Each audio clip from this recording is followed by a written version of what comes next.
So we are continuing with the problems. Okay. So the next problem is the force between two electrons when placed in air is equal to 0.5 times the weight of an electron. Okay. Find the distance between two electrons ಅಂತ ಕೇಳ್ತಾರೆ. ಓಕೆನಾ. So ಇಲ್ಲಿ ಎರಡು electrons ಇದೆ.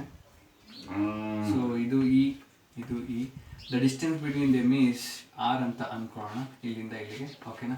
So what is the distance between those two electrons ಅಂತ ಕೇಳ್ತಾ ಇದ್ದಾರೆ. ಓಕೆನಾ. ಸೊ ಎರಡೂ ಕೂಡ ಚಾರ್ಜ್ಡ್ ಪಾರ್ಟಿಕಲ್ಸ್, ಹಾಗಾದ್ರೆ ಎಂತ ಫೋರ್ಸ್ ಇರುತ್ತೆ? Coulomb force. ಸೊ ಫಾರ್ಮುಲಾ ಬರೆದ್ರೆ F is equal to 1/4πε0 q1 q2 upon r square. ಕರೆಕ್ಟಾ? Okay fine. F is equal next ಆ ಫೋರ್ಸ್ ಎಷ್ಟಿದೆ ಅಂತ ಹೇಳ್ತಿದ್ರೆ ಅಂದರೆ the force between two electrons when placed in air is equal to 0.5 times the weight of an electron. Weight of an electron 0.5 times the weight of an electron ಅಂತ ಹೇಳಿ. ಹಾಗಾದರೆ ಈ force 0.5 into 0.5 times of W. W is nothing but ಯಾವುದು? Weight of an electron which is equal to 1/4πε0 ಅಂದರೆ 9 into 10⁻9. Q1 Q2 first charge, ಅದು ಕೂಡ charge of an electron. E ಅಂದರೆ ಅಂತ ಬರೀಬೋದು ನಾವು ಇದನ್ನು ಇ ಸ್ಕ್ವೇರ್ ಅಂತ ಬರೀಲ್ಲ. Okay. Upon R square you need to find out this distance. Okay. therefore 0.5 into W ಅಂದರೆ ವೆಯ್ಟ್ ಆಫ್ ಎನ್ ಎಲೆಕ್ಟ್ರಾನ್ ಅಂದರೆ ಎಮ್ ಇಂಟು ಜಿ. ಕರೆಕ್ಟಾ? That is M into G is equal to 9 into 10⁻9 into E square. E square ಅಂದರೆ 1.6 into 10⁻19 whole square upon R square ಆಯಿತು. ಓಕೆನಾ. ನಾವು 0.5 into M mass of an electron ಎಷ್ಟು? 9.1 into 10⁻⁻31 kg. ಕರೆಕ್ಟಾ? Okay. 9.1 into 10⁻⁻31 kg and g is 9.8 which is equal to 9 into 10⁻9 into 1.6 into 10⁻⁻19 whole square upon r square. ಈ R square ಈ ಕಡೆ ತಗೊಂಡು ಇದನ್ನ ಈ ಕಡೆ ತಗೊಂಡ್ರೆ ಕ್ರಾಸ್ ಮಲ್ಟಿಪ್ಲೈ ಮಾಡಿದ್ರೆ ಸಿಂಪ್ಲಿಫೈ ಮಾಡಿದ್ರೆ ಏನು ಬರುತ್ತೆ? R square is equal to ಎಷ್ಟು ಬರುತ್ತೆ ಗೊತ್ತಾ? R square is going to be 51.67 ಬರುತ್ತೆ. ಎಷ್ಟು ಬರುತ್ತೆ? 51.67. ಸೊ ಆರ್ ಸ್ಕ್ವೇರ್ ಈ ಕಡೆ ತಗೊಂಡ್ರೆ ರೂಟ್ ಆಗುತ್ತೆ. therefore r is equal to ಎಷ್ಟು ಬರುತ್ತೆ ಅಂದರೆ 7.19 ಮೀಟರ್ ಬರುತ್ತೆ. 7.19. This is the distance between the two electrons. Okay, 7.19 meter. Okay. So next problem ಹೋಗೋಣ.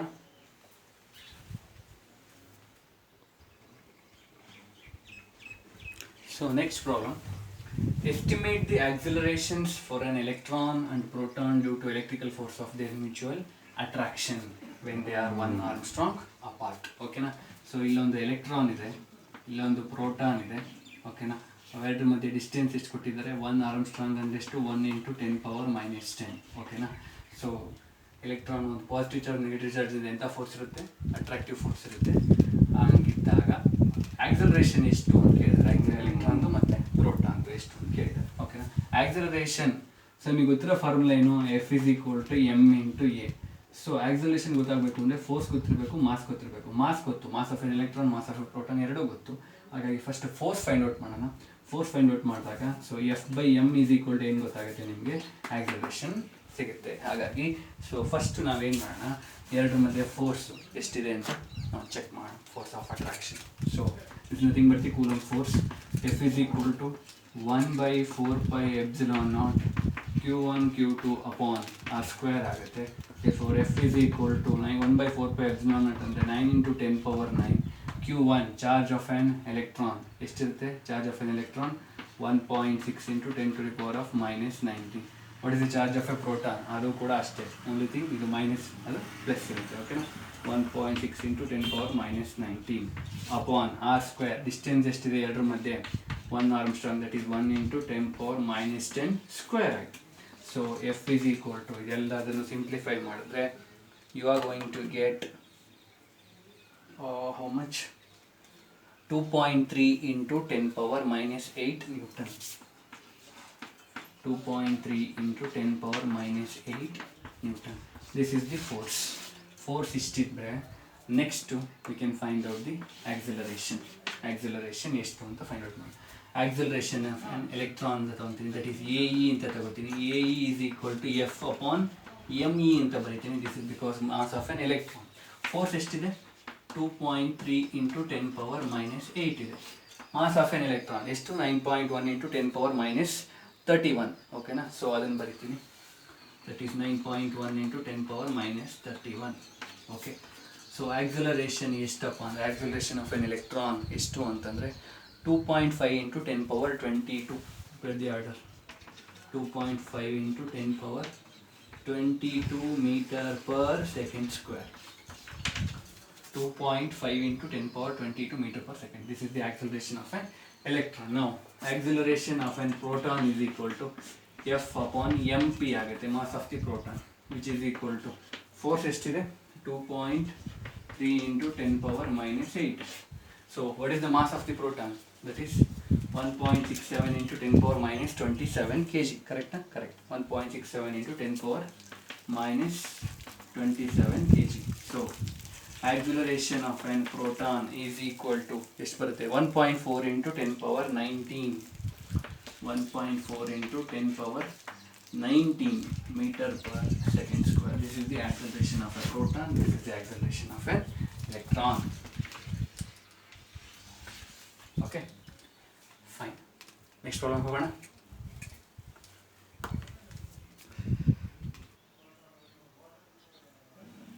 So the next problem, two identical balls each of mass 0.1 into 10 power minus 3 kg carry identical charges and are suspended by two non-conducting threads of equal length. Okay, at equilibrium they position themselves as shown in figure. Okay, now calculate the charge on either ball. charge on either ball. ಎಷ್ಟು charge ಇದೆ for each ball ಅನ್ನೋದು calculate ಮಾಡಬೇಕು. And important, ಈ ಫಿಗರ್ನ ಒಂದು ಪ್ರಾಬ್ಲಮಲ್ಲೇ include ಮಾಡಿದೆ. ಪ್ರಾಬ್ಲಮಲ್ಲೇ ಇದೆ, ನಾನು ಬರೆದಿರೋದಲ್ಲ. ಓಕೆನಾ? ಅದು ನಿಮಗೆ ಗೊತ್ತಾಗ್ತದೆ. ಸೊ ಸಾಲ್ವ್ ಮಾಡೋಣ.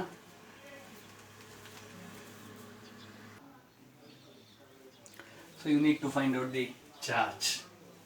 ಓಕೆ, ಸೊ ಇಲ್ಲಿ ಈಗ the various forces are acting on these two spheres or charged balls ಅಂತ ಹೇಳ್ಬೋದು. ಓಕೆನಾ? ಯಾವುದೆಲ್ಲ ಸರ್ ಅಂದರೆ, ವೆರಿ ಫಸ್ಟು ಅವು ಚಾರ್ಜ್ ಆಗಿರೋದ್ರಿಂದ, ಚಾರ್ಜ್ ಇರೋದ್ರಿಂದ ಓಕೆ ಎಂಥ ಫೋರ್ಸ್ ಇರುತ್ತೆ? There is a coulomb force. ಓಕೆನಾ? ಎರಡು ಐಡೆಂಟಿಕಲ್ ಚಾರ್ಜಸ್ ಆಗಿರೋದ್ರಿಂದ ಏನು ಮಾಡ್ತಿರುತ್ತೆ? ಸೇಮ್ ಫೋರ್ಸ್ ಇರುತ್ತೆ, ಸೇಮ್ ಚಾರ್ಜ್ ಇರೋದ್ರಿಂದ ಎರಡು ಒಂದಕ್ಕೊಂದು ಏನು ಮಾಡ್ತಿದೆ? ರಿಪೆಲ್ ಮಾಡ್ತಾ ಇದೆ. ಈ ಥರ ಅರ್ಥ ಆಗ್ತಾ ಇದೆ ಅಂದರೆ, ಇದು ಇದರ ಮೇಲೆ ಫೋರ್ಸ್ ಆ್ಯಕ್ಟ್ ಮಾಡ್ತಾ ಇದೆ ಇನ್ ದಿಸ್ ಡೈರೆಕ್ಷನ್, ಇದು ಇದರ ಮೇಲೆ ಫೋರ್ಸ್ ಎಕ್ಸರ್ಟ್ ಮಾಡ್ತಾ ಇದೆ ಇನ್ ದಿಸ್ ಡೈರೆಕ್ಷನ್, ಒಂದಕ್ಕೊಂದು ರಿಪೆಲ್ ಮಾಡ್ತಾ ಇದೆ. ಕರೆಕ್ಟಾ? ಓಕೆ ಸರ್, ಒಂದು ಫೋರ್ಸ್ ಆಯಿತು. ಇನ್ನೆರಡು ಯಾವುದು ಸರ್ ಅಂತ ಕೇಳಿದ್ರೆ, ಏನಿದು ಸ್ಟ್ರಿಂಗ್ ಇರೋದ್ರಿಂದ, so there is a tension in string towards the point of suspension. ಹೋಗ್ತೀರಾ? Are you agree with me? So this is the tension. ಇಲ್ಲೂ ಕೂಡ ಇರುತ್ತೆ tension in the string. Okay okay sir, fine. ಇನ್ನೊಂದು ಯಾವ್ದು sir ಅಂತ ಕೇಳಿದ್ರೆ ಯಾವ್ದಿರ್ಬೋದು ಹೇಳಿ? ಇನ್ನೊಂದು weight of the ball, that is mg, acts vertically downwards like this. ಅರ್ಥ ಆಗ್ತಾ ಇದೆಯಾ? ಗೊತ್ತಾಗ್ತಾ ಇದೆಯಾ? 3 forces: coulomb force, weight, tension in the string. ಓಕೆನಾ? ಸೊ ಇವಾಗ ಏನು ಮಾಡೋಣ ಅಂದರೆ, will resolve this tension into two components, that is ಹಿಂಗೊಂದು ಹಿಂಗೆ ಎರಡನ್ನು ರಿಸಾಲ್ವ್. ಹಾಗಾದರೆ 60 ಡಿಗ್ರಿ ಇದೆ ಥೀಟಾ, ಟಿ ಇದೆ, ಇದೇನಾಗುತ್ತೆ? ಹಾಗಾದ್ರೆ ಇದು ಟಿ ಕಾಸ್ 60 ಡಿಗ್ರಿ ಆಗುತ್ತೆ. ಕರೆಕ್ಟಾ? ಇದೇನಾಗುತ್ತೆ?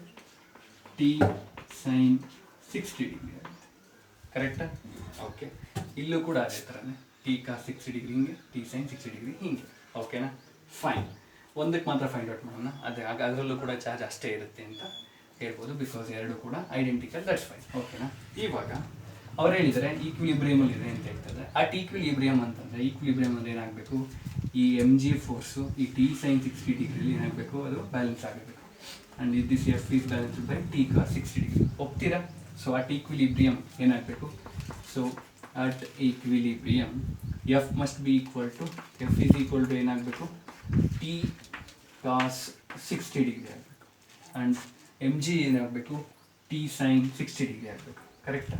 That is M G is equal to ಏನಾಗಬೇಕು ಟಿ ಸೈನ್ 60 ಟಿ ಸೈನ್ 60 ಆಗಬೇಕು. ಓಕೆ, ಡಿವೈಡ್ ಮಾಡೋಣ. I will call this as 1, this as 2. 2/1 ಮಾಡ್ತೀನಿ, 2 ಡಿವೈಡೆಡ್ ಬೈ 1 ಮಾಡ್ತೀನಿ. ಲೆಫ್ಟ್ ಹ್ಯಾಂಡ್ ಸೈಡಲ್ಲಿ ಏನಿದೆ ಎಮ್ ಜಿ ಅಪಾನ್ ಎಫ್ ಇದೆ, ವಿಚ್ ಈಸ್ ಈಕ್ವಲ್ ಟು ಇಲ್ಲೇನಾಗುತ್ತೆ T sine 60 upon T cos 60 ಆಯಿತು. ಕರೆಕ್ಟಾ? ಹೋಗ್ತೀರಾ? ಇವಾಗ ಏನೇನು ಕ್ಯಾನ್ಸಲ್ ಆಗುತ್ತೆ, ಟಿ ಕ್ಯಾನ್ಸಲ್ ಆಗುತ್ತೆ. So M G upon F is equal to sine 60 by cos 60. Sine by cos ಏನಾಗುತ್ತೆ ಟ್ಯಾನ್ 60 ಆಗುತ್ತೆ. Correct? So M G upon F is equal to tan 60 ಅಂದರೆ ಎಷ್ಟು √3. ಹೋಗ್ತೀರಾ? ಓಕೆ, ನಾವು M G is equal to √3 into F ಆಯಿತು. ಕರೆಕ್ಟಾ? ನಾವು M G ಅಂದರೆ ಎಮ್ ಅಂದರೆ mass of the balls, G ಅಂದರೆ 9.8 √3. ಹಾಗಾದರೆ ಫೋರ್ಸ್ಗೆ ಏನಂತ ಬರೆಯೋದು? ಫಸ್ಟ್ ಇದನ್ನು ಸಬ್ಸ್ಟಿಟ್ಯೂಟ್ ಮಾಡೋಣ. ಕೊಟ್ಟಿದ್ದಾರೆ ಅವರು mass of the,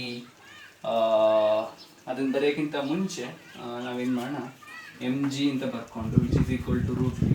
ಎಫ್ಗೇನು formula, that is 1/4πε0 Q1 Q2 upon R² distance ಗೊತ್ತು, ದಟ್ ಈಸ್ ಎಷ್ಟಿದೆ 0.4. ಕರೆಕ್ಟಾ? ಆಮೇಲೆ ಸಬ್ಸ್ಟಿಟ್ಯೂಟ್ ಮಾಡಿ, ಈಗ ಸಬ್ಸ್ಟಿಟ್ಯೂಟ್ ಮಾಡೋಣ ಇವಾಗ. ಓಕೆನಾ? ಎಮ್ ಅಂದರೆ ಎಷ್ಟು, ಮಾಸ್ ಆಫ್ ದಿ ಬಾಲ್ ಎಷ್ಟಿದೆ, mass of the ball so ಕೊಟ್ಟಿದ್ದಾರೆ ಅವರು, ದಟ್ ಈಸ್ 0.1 ಇಂಟು 10⁻³ ಅಂತ ಕೊಟ್ಟಿದ್ದಾರೆ. ಕರೆಕ್ಟಾ? ಸೊ 0.1 ಇಂಟು 10⁻³ ಇಂಟು ಜಿ ಅಂದರೆ 9.8 which is equal to √3 into 1/4πε0 ಅಂದರೆ 9 into 10⁻9 into Q1 Q2. Charge ಎರಡೂ ಕೂಡ ಐಡೆಂಟಿಕಲ್ ಚಾರ್ಜ್ನ. Q1 is equal to Q2 is equal to Q ಅಂತ ತಗೊಂಡ್ರೆ ಏನಾಗುತ್ತೆ, ಇದು Q² ಆಗುತ್ತೆ. ಹೋಗ್ತೀರಾ? Upon R². ಆರ್ ಅಂದರೆ ಎಷ್ಟಿದೆ ಡಿಸ್ಟೆನ್ಸು, ದಟ್ ಈಸ್ 0.4². ಓಕೆನಾ? ಸೊ ಈ 0.4² ಈ ಕಡೆ ತಗೊಂಡು √3 9 ಇಂಟು 10⁻⁴ ಈ ಕಡೆ ತಗೊಂಡು ಡಿವೈಡ್ ಮಾಡಿದ್ರೆ Q² ಎಷ್ಟು ಬರುತ್ತಪ್ಪ ಅಂತಂದರೆ final Q² is equal to 1.0 into 10⁻⁻14 ಬರುತ್ತೆ. 1.0 ಇಂಟು 10⁻⁻14 ಬರುತ್ತೆ. ಈ ಸ್ಕ್ವೇರ್ನ ಈ ಕಡೆ ತಗೊಂಡ್ರೆ ಏನಾಗುತ್ತೆ ರೂಟ್ ಆಗುತ್ತೆ. therefore Q is equal to charge on each or either ball is 0.10⁻⁻1 ಆಗುತ್ತೆ. ದಟ್ ಈಸ್ 1 ಇಂಟು 10⁻⁻7 ಆಗುತ್ತೆ ರೂಟಿಂದ ಹೊರಗೆ ಬಂದರೆ. ಆರ್ 0.1 ಮೈಕ್ರೋಕೂಲಮ್ ಅಂತ ಬರೀಬೋದಾ ಇದನ್ನು? Can I write like that? Yes you can. 0.1 microcoulomb. Okay, so ಪ್ರಾಬ್ಲಮ್ಸ್ನ ನೆಕ್ಸ್ಟ್ ವಿಡಿಯೋದಲ್ಲಿ ಕಂಟಿನ್ಯೂ ಮಾಡಿ. Okay, thank you. Next problems.